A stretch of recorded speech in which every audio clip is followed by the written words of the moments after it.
So Smosh is celebrating its 20th anniversary this month. And your first news interview, which Ian, you said was your first interview in 2006, which was with us, now ABC 10. The reporter said in her script, in a small bedroom in this Carmichael home, a pair of teens are hard at work. Anthony Padilla and Ian Hecox scribble their ideas on a notepad and then turn them into a short video clips just using the basics, a camera, and a computer. How did you go from posting videos online to growing the successful business it is today? Man, yeah, yeah, Ian, take it away. Oh, okay. Yeah. I mean, like really, there was no business in the beginning. There's no way to make a business out of creating content online. So for us, it was building a viewer base. And that was just, we were just messing around, just having fun, making silly videos on a webcam. And it seemed to resonate with a lot of people. And so we just started doing more and more of it. There wasn't any way to really make money off of it. We did like accept donations from some people to like help us buy new like camera equipment. And that was kind of our first uh like source of income, I guess, to just improve the videos. And then later on, Anthony had the idea to make merch. So we were probably one of the first channels to sell our own like merchandise. So we had a guy that we knew that had a screen printer, and so we screen printed these tees and would ship out all these shirts ourselves. And that was kind of like the first beginnings of our business and when we started to like make enough money to support the hosting on our website. And that was about it for about a year um, before we started working with a partner that we would upload our videos 2 weeks exclusively, or well, 2 weeks early on their website before it went on YouTube. And that kind of allowed us to quit the part-time jobs that we had. I worked at Chuck E. Cheese. Anthony was doing freelance web design. And yeah, that was a good moment, not having to put on a sweaty rat costume anymore. Yep. Did I miss anything, Anthony? Um, yeah, I guess to like get into the evolution to it becoming a business, we just kind of kept chipping away at doing these YouTube videos because we had an audience there and it felt like, it was something that Ian and I enjoyed doing so much. We were hanging out all the time anyway. We kind of just found ourselves really wanting to make these short clips just to make each other laugh because it was so much fun for us. So we were going to keep doing it kind of regardless. So it was really a blessing when we started having opportunities to be financially compensated for that. We wanted to put most of that money back into creating bigger and better videos. We didn't know where it could go. We just knew that if we could dedicate more of our time to it and we could put more of our money into it, that we could grow it bigger and bigger. We didn't know what it would become. I don't know if you hear that. And so we just kept going until YouTube, like Ian said, we had a partner, and then YouTube brought us in to be part of the first batch of channels to ever be part of their partnership program, where they would display little ads in the videos. And then we realized like this could actually be a thing that we could build into something bigger. And again, we still didn't know what it would become, but we just kept going. And eventually we started earning enough money with that to hire a producer, to hire a camera operator, to hire a sound operator. And Ian and I were slowly able to start giving some of the responsibilities that we held because we wore all the hats for everything. We were able to start focusing our energy just on being creative. And then we could finally start looking out at what could this become. And I think that's when it really started to become more of a business, when Ian and I could focus on being creative and zooming out to actually imagine what it might be able to become. Yeah, but I think on top of that, um, we always reinvested the money that we made on YouTube back into the content. So it was always we were always looking at ways of, like Anthony said, to to get a lot of the busy work off of our plates so that we could focus on solely the creative side of it and the part that we enjoyed and the part that wouldn't burn us out. Um, and and yeah, the key was always to reinvest back into the content. I have a couple questions here about Sacramento specific, just because that's where you guys are from, and that's where we're based. How long were you guys filming videos in Sacramento, in the Sacramento area? We filmed in Sacramento to like 2016 or 2017. Yeah, yeah. So, uh, well, Anthony, when did you move to LA? I moved to LA in 2013, And and I moved to LA in 2014, but we actually continued to shoot in LA. Oh, sorry, we continued to shoot in Sacramento because we had a studio there, we had a crew that we loved and trusted, and we had a whole like we had a great system in Sacramento. And and cost wise, because this is still kind of early YouTube where ad revenue wasn't still that great. Cost wise, we were able to shoot everything in Sacramento for much cheaper than Los Angeles. And we could also get away with a lot more in public. In LA, if you try shooting outside for like 5 minutes, you'll have a cop show up and give you a fine. In Sacramento, we did some crazy stuff outside, and cops would just drive by and not even give us a second glance. And of course, I will say, like we did get permits later yeah, on. Later on, we got permits. But yeah, I think that shooting in Sacramento allowed us to be a lot more creative with what we did outside and be more scrappy. Um, and so we continued to fly down to Sacramento every single week, us, and then later on with our cast. And that was somehow cheaper than shooting everything in LA at that time. So yeah, we shot in Sacramento until I think 2017 or yeah, probably 2017 was the last year. I think a big part of that was because we were shooting sketch comedy, and that required, the freedom to shoot in all various different types of locations, interior, exterior, and yeah, that was just super complicated. I felt like in LA we would have to have studio spaces and have it be all in a controlled environment. And as YouTube has evolved and our company has evolved, we are able to shoot in studio spaces just with the way that we developed formats that match that space. But at that time, we got our start creating those sketches, and that was where the appetite for our audience still was. So it has evolved where it makes sense to shoot formats in like studio spaces now, but at that time it was not possible. Hmm. What's the Smosh house in Sacramento in Rosemont? Yeah, that was the first place that Ian and I and a roommate moved into. Once Ian and I started getting paid, once we started earning money on YouTube, we are able to use some of that money, like Ian said, to quit our part-time jobs, but then also to get a place to rent together. And that was where I feel like the creativity really kind of took off, because Ian and I were in this environment together.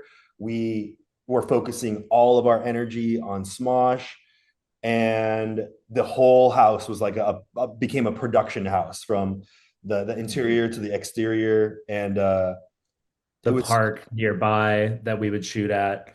Yeah, yeah. I mean we shot every single corner of that house in Rosemont. And it became kind of like the house and the park nearby kind of came these like iconic spots that I know like some fans have made like pilgrimages out to.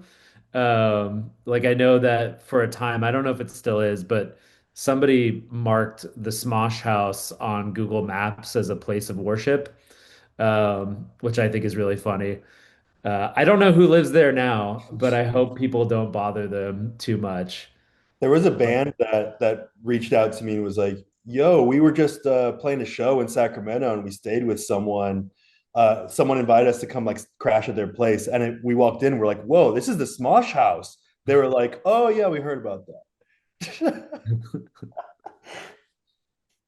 That's very funny. With for fear that I mean maybe you shouldn't speak for them, but can you say which of the Smosh cast, if you flew them out here, enjoyed Sacramento the most? I don't even know if anyone had any time to enjoy Sacramento. It was like pop in, stay in the house, shoot a bunch of stuff for days, and fly home. It was so, yeah, I don't even know if anyone had the chance to really even explore. I think most of them enjoyed Adalberto's, but maybe that's just me. I always made sure whenever I come back to Sacramento, I gotta get Adalberto's. Addy That's the B. number one thing I gotta do. You guys get out here often? I mean, usually when we're in Sacramento now, it's to see family. Yeah. After 20 years, do you guys still hang out in real life? Yeah. Yeah, I think like there was a time because Anthony left Smosh. Like before Anthony left Smosh, I think, we've talked about how our friendship became more of like a business relationship, and then that friendship kind of fell to the wayside. And then Anthony left Smosh, and then we kind of had our time apart. And then a few years ago, we reconnected in this kind of totally different context as friends. And so now, like our friendship is much stronger than it was, many, many years ago.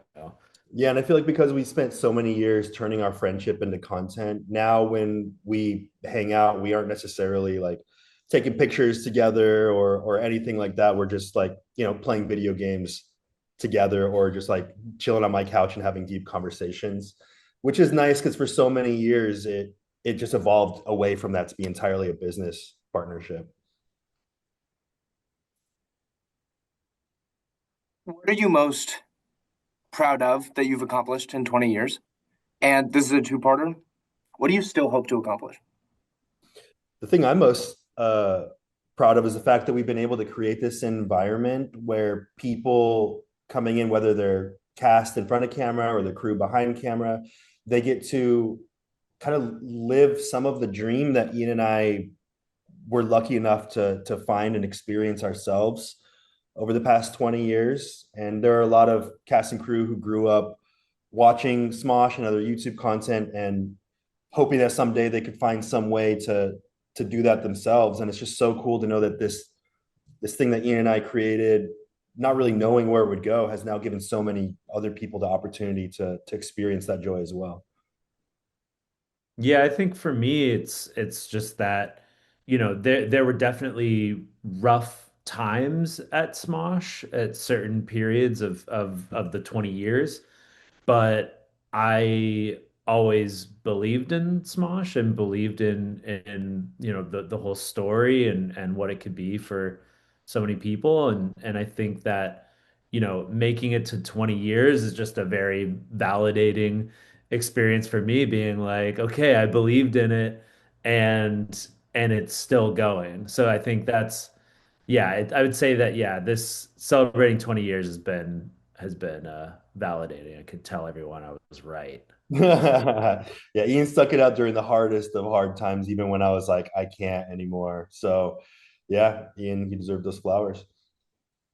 Dang straight. And the other half of your question was, what do we hope to do? Oh, yeah. Yeah, I mean, I think that these past when Anthony came back and we bought Smosh back, these have been some of the best years of Smosh. And I think we want to just continue building on that success. Um, yeah, we just have plans for, we want to involve more people and expand what Smosh is. Yeah, we want to continue expanding what we do and what we're capable of while staying true to the heart of Smosh, which is comedy rooted in friendship. That same friendship that Ian and I were able to capture in our early days. We want that to be the same feeling that people walk away from when they watch a Smosh video now and into the future. I have a bit of a lightning round, just questions we wanted to ask. Okay. What is your favorite Sacramento area memory? Favorite Sacramento memory. I mean like I think a big part of like what made Sacramento such a great place to start as creators was just it was so open and we were just able to do whatever we wanted to do and nobody ever really gave us any kind of resistance. So I felt like we never faced any any issues doing whatever we wanted to outside in public. And and yeah, I think that's yeah, I mean big credits to Sacramento for being so cool with our weirdness. Yeah, same. A lot of my favorite memories of Sacramento are the strange locations that we got to shoot in, and as part of the exploring and finding these spots and discovering them for ourselves, and then creating a moment of magic on camera that still exists today, like the railroad tracks in Folsom for our Boxman music video, or even the park near the house that became the Smosh house where we shot like probably 100 different sketches there with so many memories attached to them.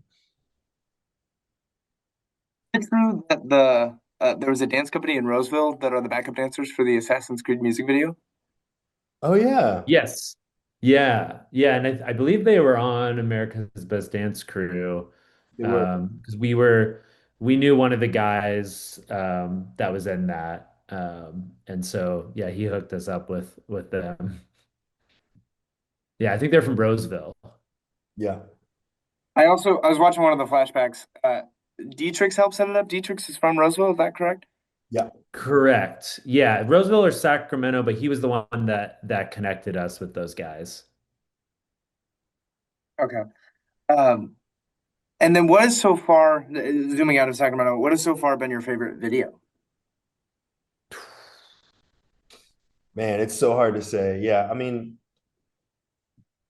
I feel like a lot of those early videos were so pivotal, and those my favorite videos from the early days especially are the videos that feel like they set us up for something that became recurring and kind of a staple of Smosh. So maybe Food Battle, those videos are fan favorites, and some of our music videos, Fire Truck or the Sex Ed Rocks music video, we really pushed ourselves to, and even the Assassin's Creed and Legend of Zelda rap, like we pushed ourselves with every one of those productions to go outside of our comfort zone, and it established like a new baseline for what we knew we were capable of doing. Yeah, I agree with that. Like I think the Legend of Zelda rap was the first time that I think we took a big risk on a video. Like we spent probably 4 times as much as we had ever spent on a video before. Uh and but we just really wanted to do it. We thought it would be really cool. And and then we followed up that success with the Assassin's Creed 3 music video, which was massive. I mean, I think technically both songs maybe went gold, which is wild. Is that 100 Because they're million just plays, or what? really Is that, what? do you know how many plays that is? 100 million plays or something like that? Well, because streams count, it's like 10 streams count for one album sale. Mm, So gold is, I think, 100,000 sales because I believe both those videos have crossed 100 million streams. yeah, if you count the Yeah. streaming services too. Yeah. So it's just like it's just one of those cool things we can kind of like look back on and be like, wow. Is there anything that you've been feeling that in the context of a 20-year anniversary of Smosh that you would like to talk about? And I want to give you the floor to do so. Yeah, I mean, I think, kind of playing into how Ian was talking about how, he's able to stick through and see Smosh kind of reach its full potential here. I just think it's so cool that this brand that Ian and I created, we had no idea how much it would mean to us and so many people. And how we didn't know what we were doing was capturing that friendship on camera. And once we were able to realize that that's where so much of the magic was, then it's just so cool to create these environments where it's, groups of people being supportive of each other and encouraging each other to reach our full potential and take risks and explore sides of themselves creatively that we didn't know we were capable of. I just think it's so cool that we had the opportunity to somehow create something out of nothing. Yeah, I think, yeah, I'm trying to think of something different from that, but I mean, I think you kind of nailed it. Yeah, I think and also I think I'm really proud of the fact that we can employ people in a job that is people's passion. Especially as like the entertainment industry continues to struggle. Um, especially in LA. It's really cool to be a home for a lot of creative people that can, you know, do a job where they can express themselves creatively and enjoy coming to work. And it's a great energy at our office because I you can really tell like people want to be here and they want to be a part of this and they believe in what we're doing. So I'm really proud of that. Yeah, and when our mission is to make people laugh, that first starts with everyone within the company, whether it be in front of camera or behind camera, being able to laugh with each other. So it's really cool to have this work environment where, like Ian said, people show up and they're excited to be there because they get to experience that laughter and camaraderie between each other.